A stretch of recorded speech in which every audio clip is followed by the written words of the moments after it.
Hello and welcome to Blues Reviews. I've been bashing these out this morning to do these 4 boots individually, have a little bit of a banter about them. Perhaps my thoughts are enlightening. I'm only doing it because I've got all 4 sitting in front of me, and it strikes me that there might be someone that was debating between 2 of these and 3 of these. I very much doubt if all of these, because this one's quite a different beast to the others. But certainly these 3 are, I would say, in the kind of similar family, and so I thought I'd just round it off with giving a hopefully not too long roundup or comparison. Maybe I'll put them in order of some sort of order. I am currently in wet Wales with my dog Wiley, who's here being a little angel, and we've been waiting for the rain to stop so that I don't have to put up with smelly dog. So without further ado, let's get into the business of the boots. The slight German accent, because 3 of these are from Deutschland, this one being from good old USA. So they're all a little bit different. The reason I have all of these, I should say, is not, apart from being a mad shoe fetish for mountain boots, is because here in Wales we have quite a few people come and visit and stay, and inevitably want to go on walks, and inevitably they don't have any of the correct footwear.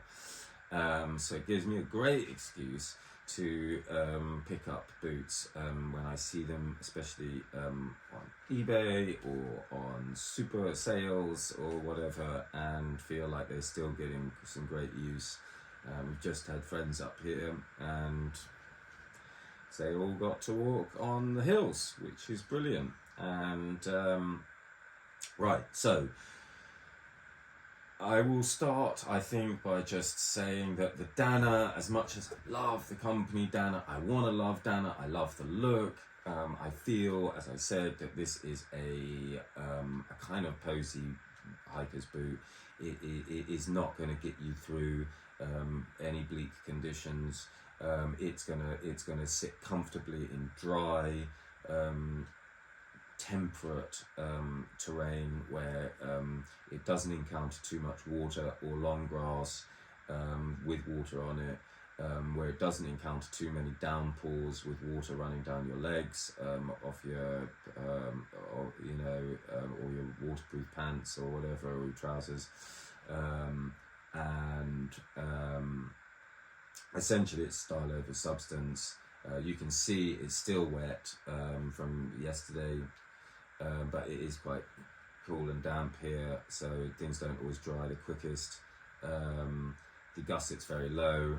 It's made with Dana's own proprietary Dana Dry, which I don't know how effective that is. It's certainly not the brand name that one thinks of when one thinks of waterproofness, and possibly that's for a reason.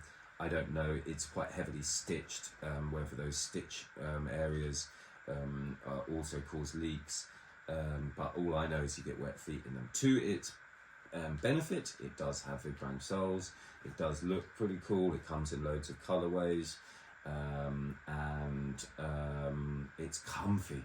Oof, it's like wearing like some seriously comfy sneakers, but I just can't see, if it can't handle rain, why you'd want the Gore-Tex, because you're just going to get hot feet if you're wearing them in nice conditions. So I don't know who it's for, but I bought it and will probably just over style. I would say also with Dana, their components tend to be really like these, their eyelets or whatever, these things, they're like, this has got, I can see like corrosion in there. I mean, look, you are supposed to clean your boots, but are you supposed to clean them after every single walk and every single thing? And are you supposed to get right in there with the sort of, because it's hard to get in those bits. So this for cool and the fact, but weight, it's pretty low. We looked at it. it was five. Oh, let's just get that right. Excuse me whilst I reset the scales. Okay, weight coming in at, yeah, well, 590 it's saying. I don't know if that's the same as before. Maybe this one's not the same shoe and it's a bit wetter. But anyway, round the 550, that kind of thing. Basically a kilo for the pair, or a kilo and change, you know. Next up in the sort of sneaker family would be the Hanwag Banks. This is the LL with the big toe box. These are great, really comfy. They're just as comfy as these. They're a tad more weighty at 728. So really not much, like a 100 or two, well, a couple of hundred difference, but just under. But they're comfy. They're really well built. They feel like, you know, this feels like it's gonna. I think if you wore these solidly for one long walk, you know, that they'd be dead at the end of it. It wouldn't be the sole that went. It would be the seams, and there might be people out there that swear by them. If so, try these, because you'll start swearing that you didn't wear these sooner. So yeah, they feel much more sturdy. You know, they feel like they're meant for business. Again, like some of these components, like the eyelets, you know, feel a little bit form over function. There's a little bit too much going on here that I don't know is totally necessary. I can see the erosion getting caught up in there. The top is synthetic, which is fine, but that is obviously going to soak up water. This would get wet in long grass and stay wet, but it would dry quickly. The liner does come up nice and high inside, considerably higher than the Mountain 600, but they are a higher boot.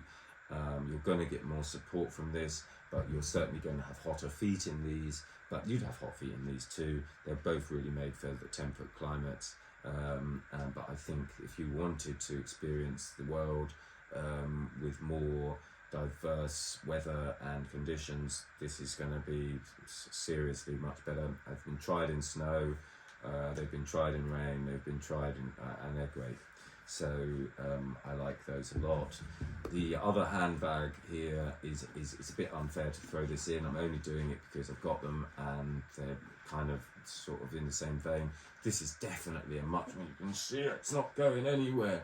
It's got a very solid, I think there's a piece of steel in there. There might be a piece of plastic in there as a shank, but you know, don't quote me on that. I'm pretty sure there's a steel shank in here, and it's got the rubber guard thing. The eyelets have got the little ball bearings in them. These boys are made for business, but the business that they're made for is not a casual walk in the hills. And you could, and you would, but I think you'd get tired feet after a few hours, whereas I think you could wear these like for a good 9-hour walk. These, I think, after like hour 3, you'd be thinking like, ooh. But if you were on like a rocky, mountainous, this sort of ascent bit, that I suppose is what they're designed for, they are great. This top bit looks like leather, but it's synthetic, but it loses a lot of weight from it. They're not, weight-wise, they are at the top of the pile, coming in at 850. So, you know, it's 16 at night. It's like, you know, 1700 grams for a pair of these, as opposed to like, you know, it's like wearing 3 of these and a bit and some change. So, you know, they're a bigger boot, but I think you can see that in the design. But they are so nicely made. I can't recommend Handbag enough. I just think they make badass boots, and whatever you get from them is going to be quality. It's going to last. They're well worth checking out if you've not heard of that brand before, and look at their history and their stuff. I think you'd be, you know, and you can pick up a lot of them on eBay, I'm sure, or on other websites for good prices. And then the fourth one that we looked at was the Brasher, all made by Berghaus now. This is the Hillmaster 2. It's a very popular boot they make. They do also make a lighter one called the Super Light, which is worth checking out if you're a weight junkie. And it does mean that you don't get the protective thing, which I'm sure I will be corrected about, but whatevs. The components of these are so simple. The eyelets, you know, they're nice. They're not. Then there's no corrosion on those. They've been warmed by salt water. Yes, they've been washed, but so have all of these. And these ones are showing the least corrosion, and they're the cheapest of all 4 boots. You can pick up a pair of Mountain 600s for about, I mean, let's say this is in dollars and this is in pounds, so you can pick up a pair of these, I'm pretty sure, for £110, which is about $130 or something like that, $140 possibly at the moment, it's exchange rate. These guys are about $170 or something, $180 new, but they're often on sale. Dana have sales like you wouldn't believe. Constantly get emails from Dana saying they've got a sale on.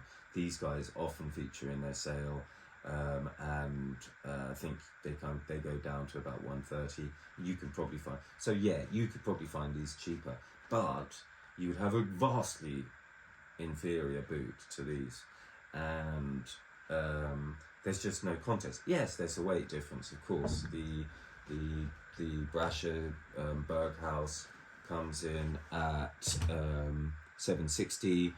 They're more in line with the Banks in terms of weight, but in terms of price, they're much closer to these guys. They're super easy to clean and maintain. You can rub your waxes in there till your heart's content.